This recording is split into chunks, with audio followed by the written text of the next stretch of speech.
Assalamualaikum warahmatullahi wabarakatuh. Alhamdulillah wassalatu wassalamu ala Rasulillah wa ala alihi wa sahbihi wa wala. Alhamdulillah, bersyukur kita kepada Allah SWT atas segala nikmat, atas segala limpahan kurnianya, pemberiannya pada kita, dapat kita bersama-sama untuk mendengarkan kuliah Zuhur pada hari ini. Alhamdulillah, kita panjatkan setinggi-tinggi kesyukuran kita kepada Allah SWT yang memberikan kita peluang dan kesempatan untuk berada dalam bulan ini, bulan Ramadan yang penuh dengan keberkatan. Maka marilah kita sama-sama untuk mendapatkan ataupun meraih sebanyak-banyak pengampunan dan tawaran pahala yang melipat ganda pada bulan ini. Semoga kita semua di kalangan mereka yang dikirakan ataupun dikategorikan di kalangan mereka yang beruntung dan berjaya pada bulan ini, insya-Allah. Amin ya rabbal alamin. Baiklah para jemaah sekalian, kita akan sambung pengajian kita dan kita haruman rohani. Kita sudah tiba pada hadis yang ke-9. Pada beberapa sesi yang lalu kita bincangkan tentang apa yang berlaku, apa situasi yang berlaku di padang mahsyar.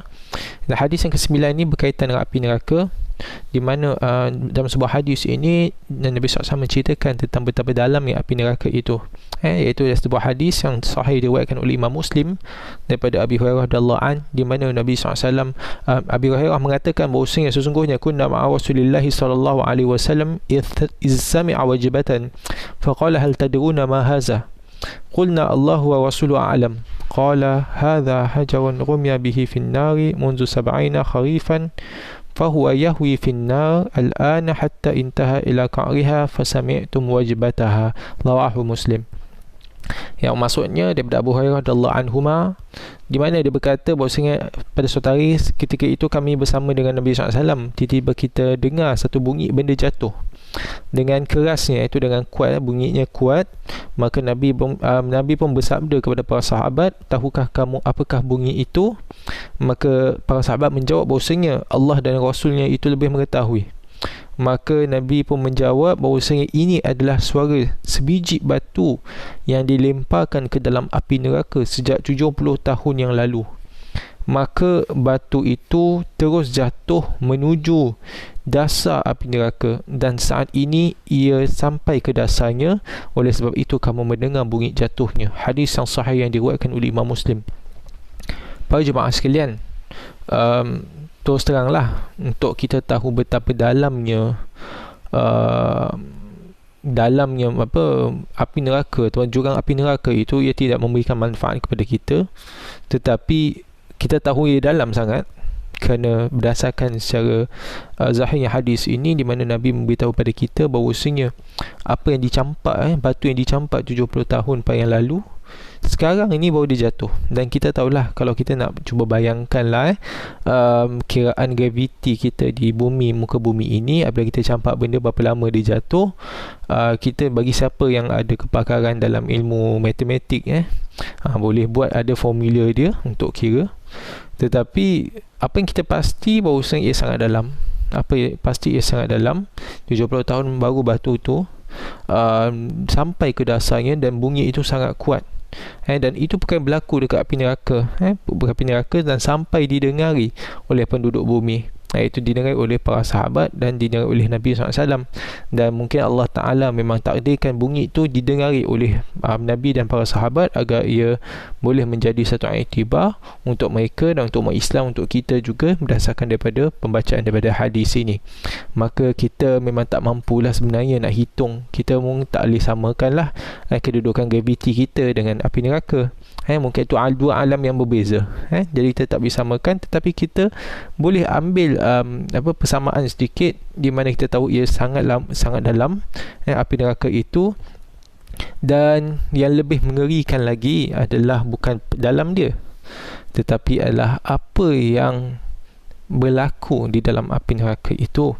Dalam banyak hadis, banyak sangat hadis, Nabi SAW menceritakan tentang seksaan dan kesengsaraan dan kengerian api neraka itu, yang di mana dalam pelbagai hadis disebut bahawa apinya itu sangat panas, yang di mana api neraka itu ia dipanaskan sampai putih apinya, kemudian dipanaskan lagi, dan sampai apinya itu bertukar menjadi hitam. Ini semua perkara yang tidak logik bagi bagi kita.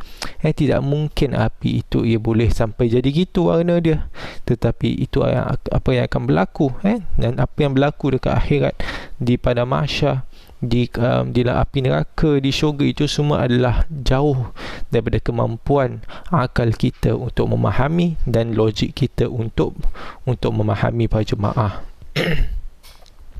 Kemudian pastinya lagi disebut bahawasanya apabila sampai saatnya itu, maka pintu tersebut akan ditutup serapat-rapatnya dan tidak ada seorang pun yang penghuninya yang akan dibenarkan keluar. Maksudnya kalaulah dimasukkan ke dalam api neraka untuk diseksa, untuk diazab, dahlah api neraka itu sangat dalam, tetapi pada masa yang sama juga ditutup pintu dia, tak ada orang lah yang dapat keluar.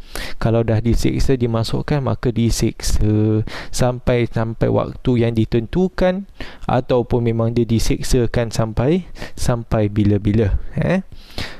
Dan juga kita semua maklumlah dalam api neraka itu berdasarkan pelbagai firman Allah Ta'ala dan pelbagai hadis-hadis Nabi SAW, siksaan bukan satu dua saja, siksaan ada pelbagai. Baru saja beberapa minggu yang lepas ataupun beberapa sesi yang lalu kita bincangkan tentang sebuah hadis yang menceritakan, Nabi ceritakan tentang siksaan api neraka yang sangat ringan ataupun yang paling ringan sekali, dan itu yang paling ringan sampai orang yang diseksa itu berfikir ataupun mengatakan bahawasanya aku ini yang paling, orang lain tak adalah diseksa paling lebih berat daripada aku yang paling berat, padahal yang diseksa itu sebenarnya dia terima siksaan yang paling ringan, iaitu yang di mana orang yang diseksa itu akan memakai alas kaki yang diperbuat daripada batu ataupun bara daripada api neraka. Kemudian dalam hadis itu di mana Nabi SAW mengatakan bahawasanya orang yang diseksa itu akan mengatakan bahawasanya aku yang paling berat diseksa, padahal itu adalah siksaan yang paling ringan sekali, dan itu baru satu saja siksaan yang paling ringan. Dan kita tahulah ada pelbagai lagi siksaan-siksaan seperti dituangkan minyak yang panas, kemudian ada yang dicucuk dengan besi yang panas, dituang ke atasnya api neraka, pelbagai perkara-perkara lah. Na'udzubillah min zalik, kita semoga dijauhkan daripada perkara-perkara ataupun siksaan ini. Tetapi semua kalau kita baca, maka ia akan menimbulkan keinsafan dalam diri kita.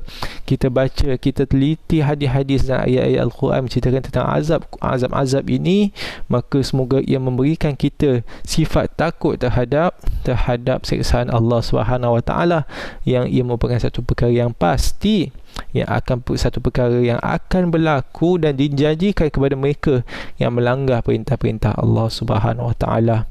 Jadi kalau kita rasa bahawa apa yang kita lakukan ni ataupun apa yang kita dah amalkan ni dah mencukupi, mungkin itu dah cukup, tetapi kita kena ingat ada siksaan yang dikhususkan untuk seseorang yang melakukan satu perkara yang khusus. Kan ada satu siksaan itu hanya untuk orang yang berzina. Jadi kalau orang berzina tu, dia buat semua benda lain okey, dia buat amalan pelbagai-bagai, tetapi dia satu dosa, iaitu zina, maka berdasarkan sebuah hadis bahawa seorang berzina itu akan dicucuk alat kelamin dia berulang-ulang kali dengan besi panas. Itu satu perkara yang akan berlaku walaupun perkara lain dia selamat. Jadi bayangkan pula itu baru satu dosa. Kalau satu orang itu dia buat pelbagai dosa, dan pelbagai dosa, macam-macam dosa itu ada siksaan-siksaan dia yang tertentu. Jadi dia diseksa dengan pelbagai siksaan. Dan api neraka ini, kita ingat, mungkinlah kalau kita bayangkan kita diseksa dengan satu jenis, maka kita akan mati kan. Kalau kat dunia, dekat neraka nanti Allah Ta'ala dengan kuasanya itu akan pastikan kita ini tak mati.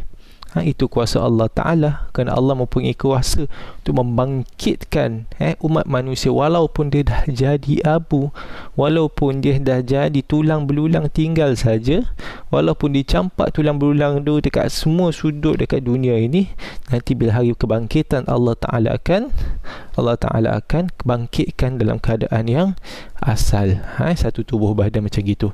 Kita tahulah tentang kisah Nabi Ibrahim alaihi salam, di mana dia minta pada Allah Ta'ala untuk tunjukkan kuasa Allah Ta'ala, di mana ditunjuk daripada burung yang telah dihancur-hancurkan tapi Allah Ta'ala bangkitkan ataupun hidupkan kembali, maka itu adalah kuasa Allah Ta'ala. Jadi kita kat neraka ni, kalau kita dimasukkan, na'udzubillah min zalik, orang yang dimasukkan api neraka ni dia diseksa, kalau sampai di tubuh badan dia hancur berkecai pun, kemudian dia akan kembali sedia kala dan akan diseksa lagi, kembali sedia kala, diseksa sampai waktu yang telah ditetapkan ataupun sampai bila-bila. Maka na'udzubillah, kita jauhi segala, kita mohon pada Allah Ta'ala agar kita semua dijauhkan daripada siksa-siksa ini. Kita perbaiki diri kita. Apa dosa besar yang berlaku, kita taubat. Dosa kecil kita taubat, dosa besar kita taubat. Apa-apa saja perkara yang boleh mengheret kita ke dalam api neraka, maka kita ambil kesempatan dalam bulan Ramadan ini untuk banyakkan beribadah, banyakkan beramal, amal ibadah kita, amal kebajikan kita. Dan jangan lupa, kita buat amal kebajikan, buat amal ibadah satu, dosa yang lalu itu kita minta taubat kepada Allah Ta'ala. Kadang ada orang ni, mereka kata, oh ada hadis yang sahih, masyhur pula tu, bulan Ramadan, Nabi SAW bersabda, man shama ramadana imanan wa ihtisaban ghufira lahu ma taqaddama min zanbi.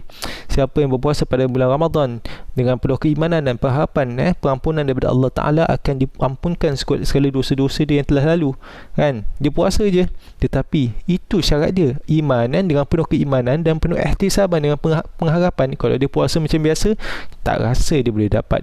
Dan kalau pun diampunkan semua dosa-dosa, para ulama kata dosa yang diampunkan tu adalah dosa-dosa yang ringan dan kecil. Dosa yang besar-besar itu, ia semua perlukan step langkah yang lebih, iaitu dia kena taubat nasuha pada Allah Subhanahu wa Ta'ala. InsyaAllah kita akan sambung pada kesempatan yang akan datang. Aqulu qawli hadza wa astaghfirullahal azim li wa lakum. Wassalamualaikum warahmatullahi wabarakatuh.